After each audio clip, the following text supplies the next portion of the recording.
C'est Shanghai. Shanghai Ah, oui. Shanghai, la Chine. Oui, il faut en parler, Shanghai. Mais pas de la ville.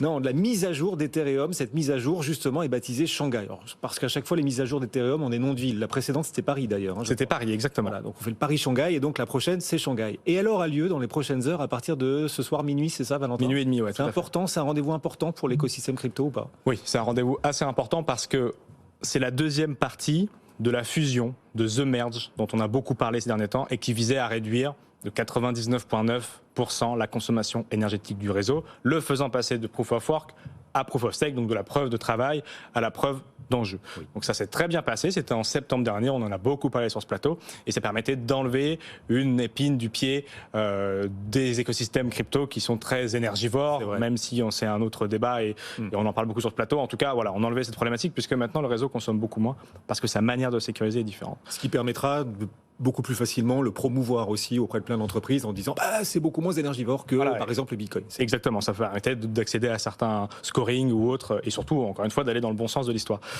Mais pour ça, comment ça fonctionnait? Il fallait staker, comme on dit dans l'écosystème, c'est-à-dire bloquer des Ethers, 32 Ethers par validateur, pour donc pouvoir sécuriser les blockchains. On n'est plus sur des mineurs qui font travailler des ordinateurs pour valider aléatoirement des choses, on est sur des gens qui bloquent 32 Ethers dans un coin et qui, sur un serveur, du coup, valident de manière différente les blocs. Mais ces 32 Ethers, lorsque vous les positionnez jusqu'à ce soir, minuit et demi, ils étaient bloqués et impossible pour vous de les retirer, impossible pour vous de retirer non plus les rewards que vous alliez gagner parce que ça fait un petit rendement de 4 à 5%, cette activité de sécuriser la blockchain Ethereum.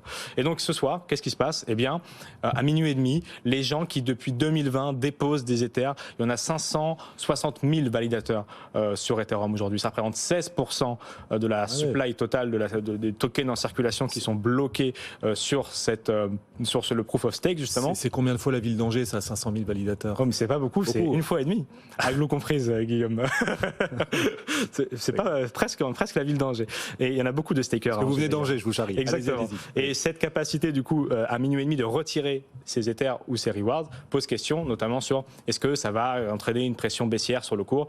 Alors, on a quelques chiffres. D'après certains analystes, ça serait très peu qui seraient vendus, 2,1 milliards d'euros pour 1,2 million d'Ethers qui seront donc retirés. Donc comme je vous disais, il y a 18 millions d'Ethers aujourd'hui qui sont immobilisés, 18 millions d'Ethers qui représentent donc 560 000 validateurs qui ont gagné beaucoup de rewards et qui ont aussi la capacité de retirer. Mais, encore une fois, soyons prudents sur la baisse des cours.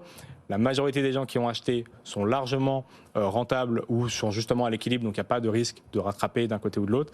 Et les rewards pourraient représenter donc quelques pourcents, 2,1 milliards pour quelques 18 millions d'Ethers en global. Donc et cette mise à jour prévue à minuit et demi ce soir, qui, on en parlera demain du coup, pour voir si les choses se sont bien passées ou pas. On espère qu'il n'y a pas de bug, mais pour l'instant tous les tests sont passés sans problème. Donc ça devrait le faire et pas trop de danger pour le cours, on peut rassurer a priori. La pression baissière devrait être retenue et ça fait longtemps qu'on le sait, donc normalement ça a été pricé. La population à Angers, à peine 150 000 habitants. Oh, c'est pas énorme, c'est le 15e arrondissement de Paris. Je vous ai dit, c'est l'agglo comprise, c'est tout petit. Donc ça fait 360 000, Guillaume. Ah oui, 360 000, ça fait 2-3 arrondissements parisiens. Merci d'être passé, Valentin. Merci.